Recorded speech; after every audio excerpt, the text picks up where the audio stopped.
रूपा और शेखर सरिता विहार में रहते हैं। वो अपनी जिंदगी में बेहद खुश होते हैं।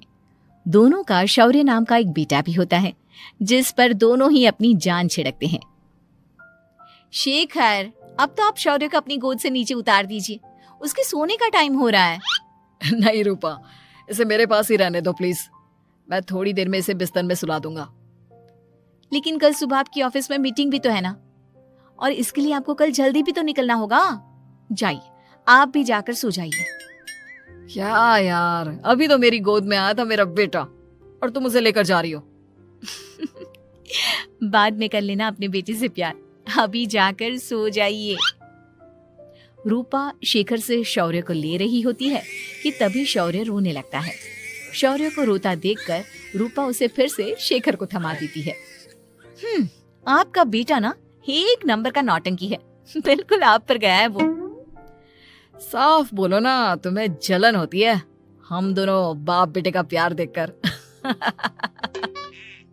पहले बड़ा तो होने दो तुम शौर्य को, फिर देखना वो सबसे ज्यादा मुझे ही प्यार करेगा। देखते हैं। ऐसे ही दिन बीतते चले जाते हैं और एक दिन कैंसर की बीमारी के चलते रूपा की मौत हो जाती है।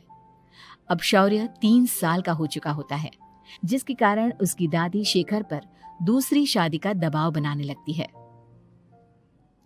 शेखर, शौर्य अभी बहुत छोटा है और उसे इस समय एक माँ के प्यार की बहुत जरूरत है। माँ, मुझे दूसरी शादी नहीं करनी।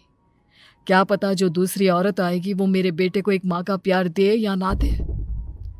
तो रूपा की छोटी बहन वैशाली से ही शादी क्यों नहीं कर लेता? वो तो शौर्य को एक माँ का प्यार पूरा दे सकती है ना। मैंने कहा ना माँ, मुझे दूसरी शादी नहीं करनी, और अपनी ही पत्नी के बहन से तो हरगिज नहीं। ऊपर से अगर रूपा देख रही होगी तो वो क्या सोचेगी? अपने लिए ना सही, लेकिन तुझे शौर्य के लिए तो शादी करनी ही पड़ेगी ना बेटा। शेखर कुछ कहता उससे पहले ही अंजुमन उसे रूपा की कसम दे देती है, जिसके आगे मजबूर होकर शेखर शादी के लिए हामी भर देता है। देखो वैशाली, मैंने तुमसे शादी सिर्फ अपने बच्चे के लिए की है। मैं चाहता हूं कि तुम उसे एक माँ का भरपूर प्यार दो। शौर्य, आपके साथ साथ मेरा भी कुछ लगता है। अगर आप मुझसे शादी नहीं भी करते तब भी मेरा प्यार शौर्य के लिए कभी कम या ज्यादा नहीं होता। शादी के कुछ दिनों बाद ही शेखर की माँ की भी मौत हो जाती है। वैशाली शौर्य को एक माँ से भी बढ़कर प्यार देती है। शौर्य को लेकर वैशाली का यूं निस्वार्थ प्यार देखकर शेखर को भी उससे प्यार हो जाता है और कुछ सालों बाद शेखर और वैशाली का भी लड़का हो जाता है।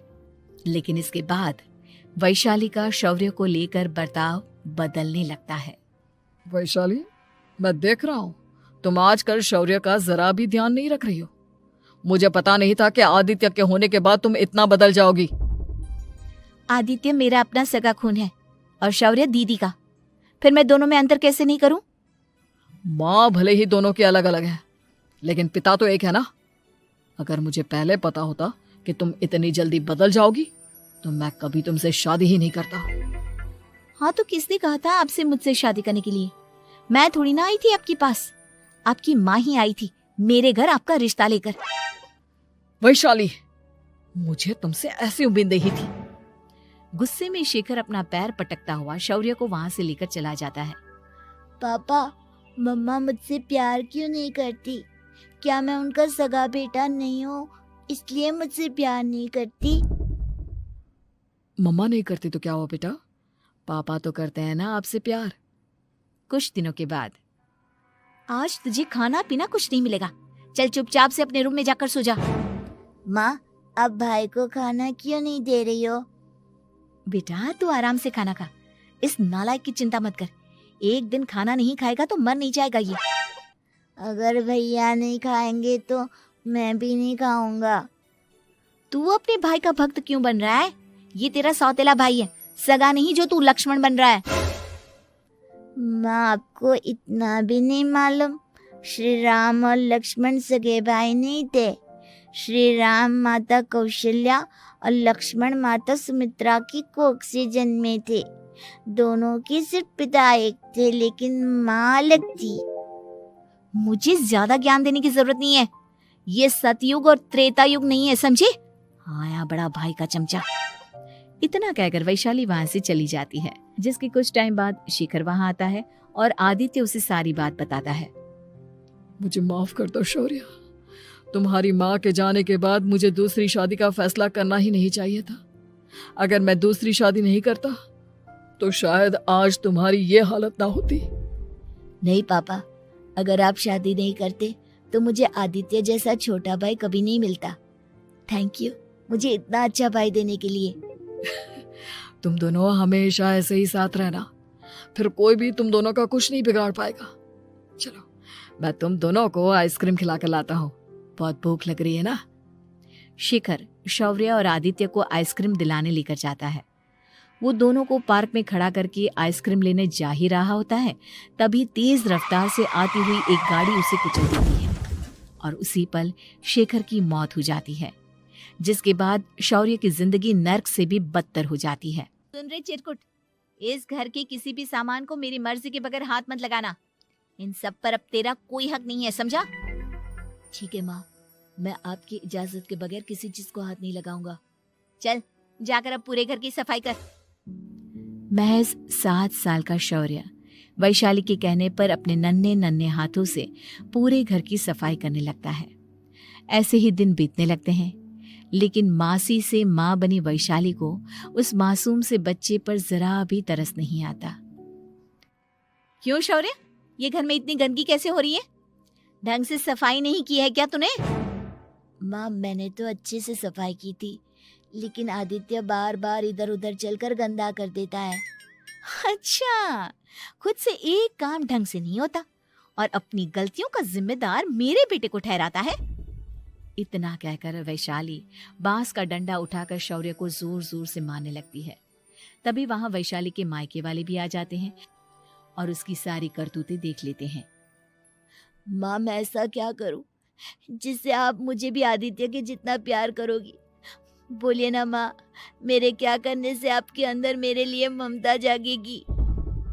वैशाली शौर्य की एक नहीं सुनती, उसके ऊपर डंडे बरसाती जाती है।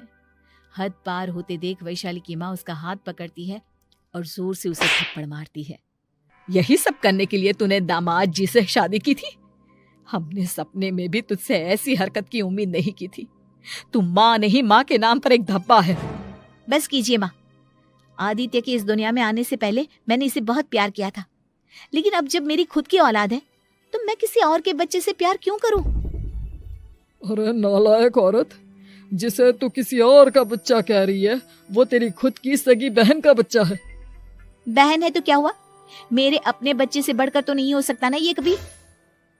अगर यही बात थी तो तू हमें पहले बता देती, हम शौर्य को अपने साथ ले जाते।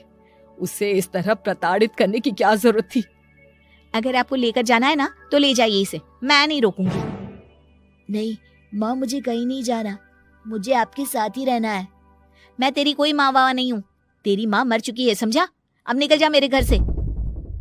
माँ अब बहुत गंदी हो, मुझे भी नहीं रहना आपके साथ, मैं भी भाई के साथ ही जाऊंगा। अरे तू क्यों जाएगा, तू तो मेरा सगा बेटा है, जाने दे इसे। हम यहाँ ऐश से रहेंगे, तुम्हारे पापा बहुत सारी जमीन जायदाद छोड़ गए हैं तुम्हारे लिए। नहीं माँ, मुझे भाई के साथ जाना है। आप अच्छी नहीं हो, आप बहुत बुरी हो, आप भाई को बहुत परेशान करती हो। देख वैशाली, तुझसे ज्यादा समझ तो इस मासूम बच्चे में है। ये तेरे बुरे कर्मों का ही नतीजा है जो आज तेरी सगी औलाद खुद से तुझे ठुकरा रही है। आदित्य, तुझे इस शौर्य ने भड़काया है ना मेरे खिलाफ? नहीं माँ, मुझे किसी ने भड़काया नहीं, पर मैं सब देखता हूँ, सब समझता हूँ। भाई बहुत अच्छा है, वो आपकी जैसा नहीं है। चलिए नानी। इतना कहकर वैशाली के मायके वाले आदित्य और शौर्य को अपने साथ ले जाते हैं और इस तरह वैशाली बड़े से घर में अकेली पड़ जाती है। 2 बेटों के होते हुए भी आज उसे माँ कहकर बुलाने वाला कोई